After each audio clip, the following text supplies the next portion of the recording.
Xiangling's time to shine. Honestly, a 4-star I feel like I should have done a long time ago. She's such a good off-field DPS with her Pyronado there. There shouldn't be too much to farm, as you can see here. In fact, I think all we have to do is go to the crafting station. Since in our quest to get to AR60, we farmed everything we needed, so it's basically just this, and there we go. Her special bonus stat is Elemental Mastery, which is really good because usually she is used for like vaporizes and whatnot, so we should definitely have enough books as well. But there she is, level 90. One thing I almost never do for god modes, which I'm gonna do today, is we're gonna crown.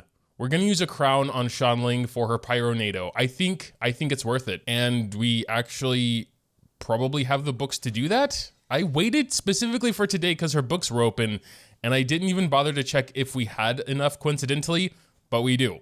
So whatever. Pyronado going up to level 13. There we go. Super cool. I don't think either of her other two skills are worth a very high level. I think what they are now is actually perfectly fine. And unless you're going for main DPS Xiangling, which we are definitely not, we're focusing purely on our Pyronado, then you don't need to raise her normal attack very much either. Funnily enough, her passives and some of her constellations do focus a lot on Guoba, but actually raising the talent doesn't change any of that. So, you know, range, leaving a Childe on the ground for an attack boost, Pyro Res reduction when they're hit by his skill, but then also in constellation we have Pyronado duration being increased by 40%, which is big, and 15% pyro damage bonus. So there she is, level 90, talents raised.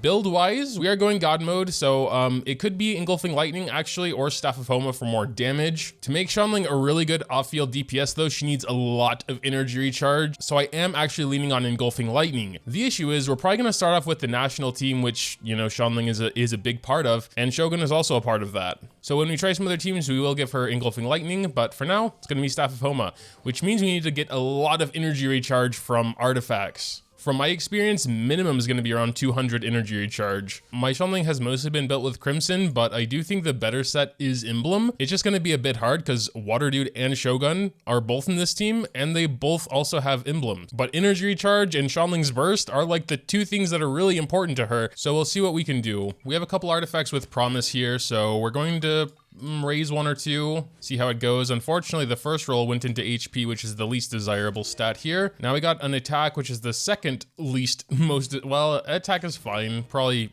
with Element Mastery, since she has so much Element Mastery already from the, you know, her special attribute that she gets, but would really love one or two crit rate procs, more attack, another HP proc, and another attack proc. So not great, honestly. Right now we're really liking crit rate, so we're gonna enhance this one a little bit. Used a couple higher level artifacts, and we got HP and Elemental Mastery. It was a 2x bonus, so it just went to max straight away. But yeah, that is also pretty bad as well. Check 4th sub here. It's attack percent, no good. 4th sub here. Element Mastery, I mean, if it avoids death for the most part, it could be decent. It did not avoid death, and at 16, it hasn't gone to crit rate once. So, man, I don't know what to say. It's always like this, though. The energy recharge sand she has on is very horrible, and there really aren't any better ones I have, so my only real choice is to have this as the off piece. And yeah, it's probably more or less going to be her final stats. 54 crit rate, 155 crit damage. Once we do switch her to Engulfing Lightning, we can probably give her attack sands, and that might make things a bit better. But yeah, for now, Staff of Homa. I don't have the catch yet. It's this fishing event weapon, but that is an incredibly good weapon for Xiangling as well. I really love the national team. I've only really tried it once. Now that Xiangling is god mode though and built pretty well, we're going to head to floor 12 of Abyss. That's the only one we haven't done yet. And we're gonna give it a try. Sadly, this team isn't that great for floor 12. They can't be in second half because of the 2 Wicked Torrents and there's no cryo.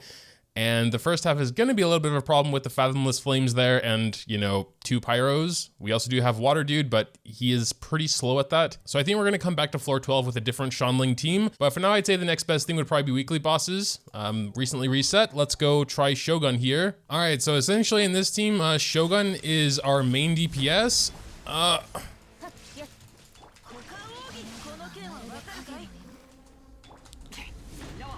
Let's see if she can stop moving around for 2 seconds, and then we're gonna, now that we have Xiangling's Burst out and all Binny boosted, you can see all these numbers going everywhere. Yeah, she unfortunately did decide to go away, which is super annoying. And now the illusions, but you can see everyone's burst is already back now because this team has a massive amount of energy recharge, so that's really good. She did unfortunately get her shield, which is fine. She is actually pretty close to dead as well, so you can just see how much damage this team has done. The annoying thing with this boss is that she is also stealing your energy because she is, you know, Electro Lady and all that. But her shield is already almost gone from all these reactions, so that's nice. Gotta step out of Binny Burst, but since Xiangling's Burst actually does Snapshot, okay, yeah, that was definitely, I think, the easiest Shogun boss I've ever done. Maybe besides the one time where I feel like she bugged out and never got her shield. She just died. This was in co-op with Bones. Potentially Bones is just OP as hell, but I'm getting off track now. Outside of co-op, by far the easiest Shogun run I've ever had. Some units did get a little close to dying because, you know, we don't have that Zhongli shield and all that, but what's this troop's Dawnlight? It's pretty bad. Nothing else really. We did have one big advantage while we were fighting, you know, the Shogun-esque boss. I forgot her name, Mikoto or something. And that is, we started everyone with full bursts. And we're starting both phases of Senora here with everyone not having their burst. I'm gonna probably try and start with Binny here because, well, let's see if we can get him. Are we being too selfish? Wait, go! Okay, so let's go ahead and do Xiangling Burst, and hopefully we can get a Shogun Burst off as well while she's standing here in Binny Ring. Yeah, but she decided to move around, which is super annoying. Why can't you just stay in one place and die? Yeah, this was a much closer one, as you can see. Most of my units are currently very close to being dead, and we should be fine, more or less. Oh, didn't even need her burst there, but whatever. That was definitely harder, but I think a lot of that does come down to not having everyone start with burst. Oh wow, we got a prototype. It feels like it's been a while, a long while since I've gotten a prototype. Cool, Gladiator's Triumphus, crit rate, 4 subs. Had potential, but there's no crit damage. Very sad. And 2 flat stats. Rock Frog's probably gonna be annoying because he has 3 phases. Electro phase might be bad, but at least it's not Electro and Pyro, so everyone is once again severely lacking on burst. And I'm just gonna have to eat that. Thankfully, we were able to hurt him before... Oh god, we need to get out of there. We have no Zhongli. So thankfully, we could make him go into the next phase before going underground. That's like one of my markers for if it's a, you know, strong team or not. If we can do that beforehand. All right, here we go. We're just gonna try and get him out of this phase as quickly as possible. Binny Burst, Xiangling Burst, and Raiden. Oh, let's save Raiden Burst, I guess, but we gotta get out of here. I've had to learn how to deal with this phase, because I sometimes fight this guy without Zhongli. Most of the time I would just attack his tail when I do have Zhongli. Oh, that's bad. That's really bad. Oh, we could escape it. You have to be super close to the center so you can actually get to a non-electrified. What was that? I got pushed. I got pushed into the electro. That was so dumb.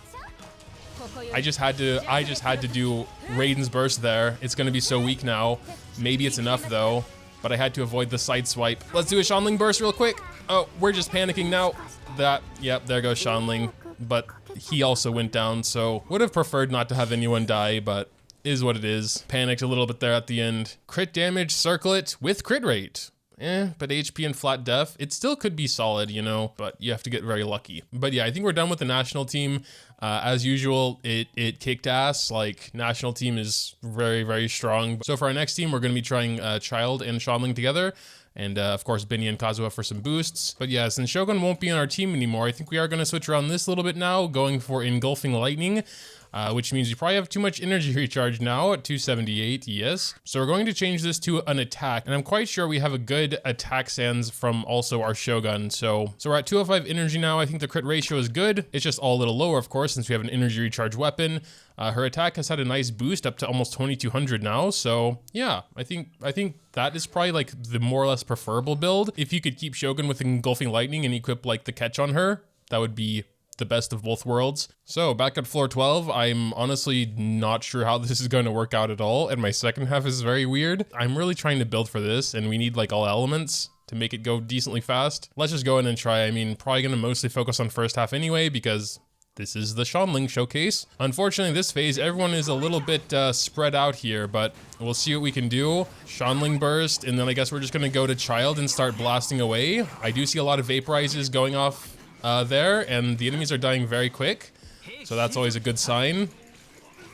Ooh, I saw a 41k from Xiangling there. But yeah, let's go ahead and start over the little rotation here if possible. Get that little boost there. Xiangling Burst. Ooh, this is going well. I don't think my child is... Oh, my child is dead? Why did that happen? What a shame. That was actually going really well. Let's just try a burst straight away. 72k.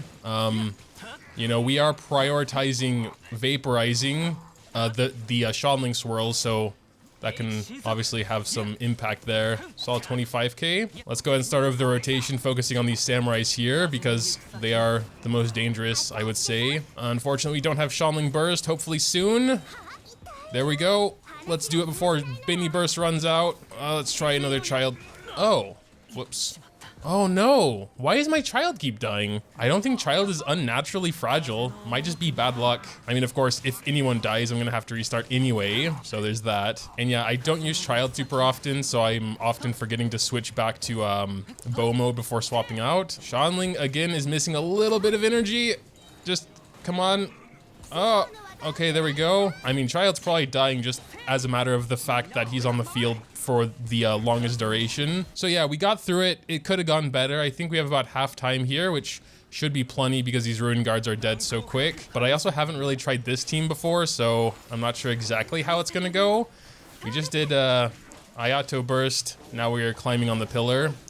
We're probably going to just try spamming some Hu Tao now, but I want to take a little bit slower so we can hopefully get some energy back for the second chamber, because that's where we're really going to need it. Yeah, okay, I think everyone's good. We can go and kill them. And floor 2 with all these Whopper Flowers. They're way over here now, which is a little annoying, but yeah, seeing some nice solid 30Ks. That's like passive damage, you know, just off field. I feel like without even really knowing what I'm doing, that there should be a lot more possible. That was definitely one of the quicker plant fights. I'm gonna see if I can get away with just like getting my burst back. So could have potentially done it even quicker, but yeah. Oh, wow, dude. Yeah, this time we could do it in about 55 seconds. Nice burst from Hu Tao. They should be all getting their shields except for the Pyro one here. I gotta work on him a little bit. Yeah, they more or less all have their shields now. It'd probably be better to focus on one after the other, I can imagine. Possibly the Cryo one because he can at least be frozen. No! Yeah, 52 seconds now. We're getting a little bit better with the plants, I guess. This time I'm trying to just kill one after the other and not give the others their shields. That makes them a lot more manageable, but probably a lot slower as well, I can imagine. But yeah, that should actually work. Just get a little Ayato in there. Oh boy, I really hate that floor. Got 2 Pyro ones this time, so might be a little harder in a way. Ooh, I'm seeing some nice... I saw 56k from our Xiangling. There goes my child. What's wrong with child? Why is he dying so easily? Oh, now my Binny. I'm trying to go back and forth so they both get vaporized. I think it actually worked pretty well because they're both already going into their shields in like 20 seconds. So that's nice. Now we just got to make sure our child stays fine. Which, oh man, actually this is kind of bad because he can only be in melee mode so long. I didn't really think about that. Yeah, and now everyone is dead from the, yeah, I feel like I probably should have had a healer with me. Yeah, this isn't going very well. I don't think 57 seconds is gonna be enough for the other guys. Oh my god, I'm surprised I could even get through it though. I didn't think this through very much. Again, I was mainly focused on those 3 different lectors.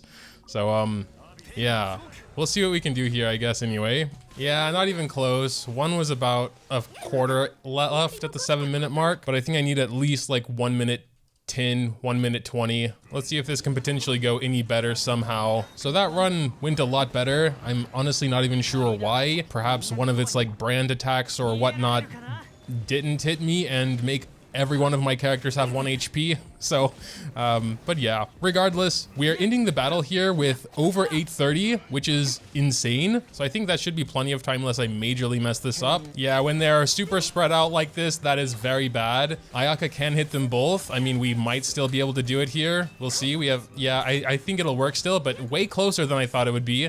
5 seconds left. Whatever, we did it. I still don't feel like we've seen a lot of like Xiangling herself. I mean, as an off-field DPS, that is kind of the nature of her, but the fact it's raining is a little bit annoying because he'll just be, you know, there's not much need for child in this case. But yeah, let's just go ahead and,